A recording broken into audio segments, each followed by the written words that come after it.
जी नबीला, आपकी क्या जर्नी है? मैम मेरी जर्नी इस तरह से है कि स्टार्टिंग में तो इतनी स्ट्रगल नहीं थी, झूठ नहीं बोलूँगी, क्योंकि स्टार्टिंग में मैंने अपना बिजनेस स्टार्ट किया था इस तरह, क्योंकि मैं वैसे फिजियोथेरेपिस्ट हूँ बाय प्रोफेशन। और अभी भी करती हैं आप फिजियो? अभी भी कभी कभार मैं पेशेंट्स कर लेती हूँ। कहाँ है क्लिनिक आपका? पहले मेरा अभी क्लिनिक नहीं है। अच्छा, अभी मैं सिर्फ होम विजिट, वो भी सिलेक्टेड पेशेंट्स जो बहुत कोई रिक्वेस्ट कर लेता है। तो ठीक है। अच्छा, मेरे साथ जो मेरी जो जर्नी है या मेरी जो स्टोरी है वो इस तरह से है कि मेरे स्टार्टिंग में हस्बैंड की जॉब भी अच्छी थी और मेरी भी जॉब अच्छी थी। फिर मेरे साथ हेल्थ इश्यूज हो गए बहुत सारे। अब फिजियोथेरेपी ऐसी फील्ड है कि वो हैंड ऑन थेरेपी होती है, ठीक है। आपका पेशेंट के साथ बहुत नियरेस्ट कॉन्टैक्ट होता है, उसकी एक्सरसाइजेस करवाना, ये सब।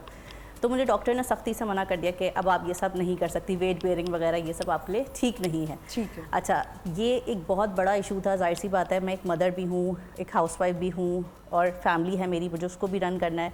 तो मुझे जॉब और फैमिली में से ना अपनी फैमिली को सिलेक्ट करना पड़ा और जॉब को अपनी हेल्थ इश्यूज़ की वजह से क्विट करना पड़ा। अब सीन ये था कि जब मैंने जॉब छोड़ी तो उसके बाद एक बंदा जो डेली बेसिस पे जॉब पे जा रहा होता है ना, उसके लिए घर पे बैठना बहुत मुश्किल हो जाता है। बहुत मुश्किल है, वो आपको काटने को दौड़ता है और आपकी बहुत सारी एक्टिविटीज़ भी बंद हो जाती हैं, आप बहुत ज़्यादा डिप्रेशन में चले जाते हैं। तो उस डिप्रेशन से निकालने के लिए मेरे हस्बैंड ने मुझे बोला तुम कुछ ऑनलाइन क्यों नहीं ट्राई करती। और यूनिवर्सिटी लाइफ से मैं छोटे मोटे ऑनलाइन काम करती हुई आ रही थी, उन्होंने मुझे थोड़ा सा पुश किया। मैंने कहा ठीक है, ये just as a fun start हुआ था काम। ठीक है। फिजियोथेरेपी भी आपने ब्रेक ले ली? हाँ, ब्रेक ले ली। अब वो जो फन से काम स्टार्ट हुआ था ना, उसमें स्टार्टिंग अभी 3 ही महीने हुए थे और सडन कोविड आ गया। कोविड आते ही जो है मेरे हस्बैंड की जॉब चली गई। सही है। और अब हमारे पास ना मेरी जॉब थी और ना ही मेरे हस्बैंड की जॉब थी। और we have that time 2 kids. अब 2 बच्चों की परवरिश, ठीक है। फिर हमारा जो घर वगैरह भी वो भी रेंट का ही है, तो ऑब्वियसली ये सारी चीज़ें जो है आपकी मेंटेन करना बड़ा ही हमारे साथ बहुत ज़्यादा, इतना ज़्यादा कि बस। और हम लोग जिन फैमिली से बिलोंग कर रहे हैं ना, तो हमारी आदत नहीं है लोगों के सामने शो करने की कि हम किस हालात से या किस वक्त से गुजार रहे हैं। भी लेती ना तो कोई फायदा नहीं है। मतलब अपना मजाक बनवाने वाली बात होती है। आप किसी के साथ अगर अपना, लोगों की एक और आदत है, देख रहे होते हैं ना कि अच्छा अगर कोई अपनी बात शेयर कर रहा है तो वो आपको 2 चीजें कहेंगे, कट डाउन कर दो। हाँ, एक कट डाउन, बच्चे को इधर पढ़ाने की, और एक चीज और, पहले वो आपकी कहानी सुनने के लिए ना बहुत अच्छे बनेंगे, उतावले मेरी बात, आपको बहुत वो दिलासे भी देंगे, आपको मशवरे भी देंगे, और फिर आपको लगेगा कि यार हाँ आपने बहुत सही इंसान के साथ अपना दुख शेयर किया है। फिर कुछ दिनों बाद आपको पता चलेगा ओहो यहाँ से भी पता चल रहा है, अच्छा उनको भी पता चल गया, अच्छा उनको भी पता चल गया। मैं आपको कह रही हूँ कि वो एडवाइस ये करने आते हैं तो क्या हुआ, फिर ये 2 चीजें कट डाउन कर दो। अगर तुम लोग गोश्त खाते हो तो मैं एक मिसाल दे रही हूँ, ऐसा ही है, ये रोज की रूटीन की बातें, ऐसा ही है। बच्चों की नीड्स को, बच्चों को ये छुड़वा दो, अब इस पे ले आओ, वाला दूध है वो ख़त्म करवा दो, इस पे ले आओ। मतलब मशवरे इसी तरह के होते थे कि भाई अपने एक्सपेंस को कट डाउन करो। अब बच्चों को मैं कैसे समझाऊं जो कि इतने छोटे हैं कि हम इस वक्त फाइनेंशियल क्राइसिस से गुजर रहे हैं, बेटा मैं आपके लिए ये नहीं कर पा रही, मैं कैसे समझाऊं, वो नहीं समझ सकते। तो फिर ऑन दैट टाइम मैंने अपने हस्बैंड को बोला कि ये जो शौकिया काम हमने शुरू किया है ना, इसी को हम इसी पे वर्क करते हैं। अच्छा, मैंने बहुत ही छोटी अमाउंट से ना ये अपना ऑनलाइन बिजनेस स्टार्ट किया था। और ऑनलाइन बिजनेस मैंने इस तरह स्टार्ट किया था कि उस टाइम पे नया नया ना लाइव सेशंस होना स्टार्ट हुए थे। तो मैंने वो मेकअप के मतलब मैं लेके आई 15 या 20,000 मेरे पास रखे हुए थे।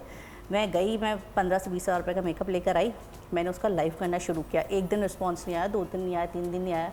फिर मैंने कहा यार छोड़ो यार, ये तो आ ही नहीं रहे, कर ही नहीं रहे। अब फिर मैंने कहा यार ये तो एक्सपायर हो जाएगा, ये तो ऐसी चीज़ भी नहीं कि इसको बंदा रख सके। फिर मेरे हस्बैंड ने मुझे पूछ किया भाई तुम करती रहो ना, नहीं होगा तो खुद लगा लेना। अब उस वक्त तो हालात सही थे, उन्होंने कहा नहीं होगा खुद लगा लेना। मैंने कहा ठीक है आप सही कह रहे हैं। लेकिन फिर वो जो दोबारा उन्होंने मुझे पुश करके आगे किया ना, तो फिर थोड़ा बहुत काम स्टार्ट चलने लग गया। वो फन टाइम था, तो हमने उसको इतना सीरियस नहीं लिया। 2 ऑर्डर आ रहे, 3 ऑर्डर आ रहे, खुशी खुशी भेज रहे, oh my God 2 order 3 order makeup के।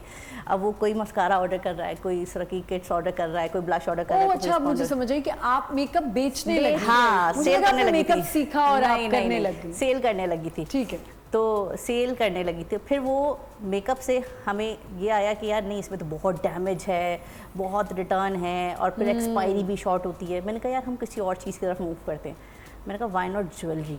ज्वेलरी एक ऐसी चीज़ है कि वो हमेशा जो छोटी बच्ची से लेके ना हर बंदा पहनता है, और नई ज्वेलरी हर किस्म की। और उसकी वैरायटी जो है ना, आपको वीकली अपडेट नई वैरायटी मिलती है, यानी आप इसके ऊपर अच्छा वर्क कर सकते हैं बड़े उस पर। अच्छा, सोच तो लिया, अब पैसे, हाँ, पैसे एक बल्क में आए? आपको चीजें लेनी हाँ, होती हैं। क्योंकि अगर आप अच्छे उस पर काम करना चाह रहे हैं ना, तो उसके लिए आपको पैसों की ज़रूरत होती है। एब्सोल्युटली। अब वहाँ आ गए कि जो पैसे रखे हुए हैं सेविंग्स में, उससे या तो हम घर चलाएं या हम उससे रिस्क उठा लें कि हम स्टॉक ले आए और फिर उस पर ज़ीरो से काम करें। मैंने अपने हस्बैंड को बहुत हौसला दिया, मैंने कहा देखें इतना नुकसान होता रहता है और अल्लाह ताला ने अगर दिल में ये बात डाली है ना, तो इसके पीछे कोई रीज़न है। हम गए, हमारे पास जो भी सेविंग्स थी हमने उसका स्टॉक लिया, हम आए, मैंने अल्लाह का नाम लेके लाइव स्टार्ट किया। अच्छा, ठीक है। अच्छा, शुरू में जाहिर सी बात है, उनकी इतनी अच्छी जॉब थी, वो अचानक से चली गई, वो भी बहुत डिप्रेस थे कि यार अब कैसे घर चलेगा, क्या होगा। अब उनके लिए तो ये पॉसिबल, उनको तो पता ही नहीं है ये लाइव क्या होता है या हमें इस तरह से ये ऑनलाइन क्या सेल करना है, उनको तो बिल्कुल भी नॉलेज में नहीं ये चीज़। अब हम लेडीज़ हैं ना, हम देखते रहते हैं, हमारी स्क्रॉलिंग चलती रहती है, तो हम रील्स में देख रहे हैं चीज़ें। हाँ, उससे हम काफ़ी कुछ सीख लेते हैं। समझ, हमारे पास इतना टाइम होता है, रात में भी मुझे ऐसा लगता है कि मैं लेट के काफ़ी चीज़ें देख रही होती हूँ कि अब मैं और कैसे आगे बढ़ सकती हूँ, मुझे और क्या क्या मैं कहाँ गलती कर रही हूँ, बिल्कुल मेरी क्या मिस्टेक है कि दूसरा आगे जा रहा है तो मैं कहाँ मिस्टेक कर रही हूँ, तो मैं ये सब चीज़ें देखती हूँ। अच्छा, उस टाइम पे सीन ये था कि हमने काम तो स्टार्ट कर दिया। अब सबसे बड़ा बताऊँ क्या होता है, जब हमने ये काम स्टार्ट किया ना, तो लोग आपको मोटिवेट करने वाले बहुत कम होते हैं। वही तो बात है कि करना ही नहीं चाहते, बहुत कम। मतलब ये क्या काम है, कौन खरीदेगा? हाँ, नहीं, अब ज्वेलरी बेचोगी, हाय हाय, अब ज्वेलरी बेचोगे तुम लोग, अब ये काम करोगे, नौकरी ढूंढो कोई, इतने पढ़े और लिखे हो, अगर नौकरी कर लो हाँ, तो नौकरी करोगी। हाँ, नौकरी ये कर कैसे लो। हो सकता है? मतलब मेरीन, मैं सोचती हूँ लोगों के दिमाग गधे क्या- वाली स्टोरी याद आ जाती है। हाँ। अब मेरे साथ पता है डबल इशू, मुझे क्या क्रिटिसाइज ज़्यादा किया जाता था, इतना पढ़ाया माँ बाप ने, इतनी मुश्किल से तुम्हारे माँ बाप ने बजाया, और अब मैं उनको क्या बताऊँ कि मेरे जो हेल्थ इश्यूज़ है, अगर मैं बेड रिटन हो जाऊँ, मेरे बच्चों को कौन देखेगा? एग्जैक्टली, बिल्कुल। कोई देखेगा नहीं। कोई आके ये भी नहीं देखता कि भाई इनके घर में इन्होंने आज की रोटी खाई भी है कि नहीं खाई है। अरे किसी करीब से करीब तक रिलेशन जो होते हैं ना, उनको भी नहीं पता होता। करीब तर ही तो नहीं आके हाँ, देखते, कोई नहीं देखता, सब अपनी दुनिया में लगे रहते हाँ। हैं, किसी को नहीं फर्क पड़ता।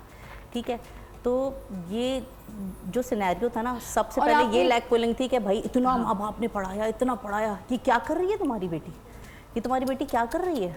अम्मा की तरफ से ये मतलब उनको इस तरह लोग प्रेशर कर रहे हैं कि ये आपकी बेटी क्या कर रही है, इस दिन के लिए पढ़ाया था उसको, इतना डॉक्टर बनाया आपने, इतनी मेहनत की। मेरी अम्मी ने भी अपनी लाइफ में बहुत स्ट्रगल की है, बहुत स्ट्रगल किया है, जो और हमने हिम्मत वाली माएँ होती ना, उनकी बच्चे के आगे तो ऐसे। आज जो मैं इतनी स्ट्रगल कर पा रही हूँ ना अपने बच्चों के साथ, उसके पीछे मेरी अम्मी है कि मैंने उनको देखा है कि उन्होंने लाइफ में आगे अपने आप को किस तरह बढ़ाया है। उन्होंने रात भर बैठ के स्टिचिंग भी की है और बहुत मेहनत की है। आज हम जिस मकाम पे भी हैं वो अपने अम्मी अब्बू की ही वजह से।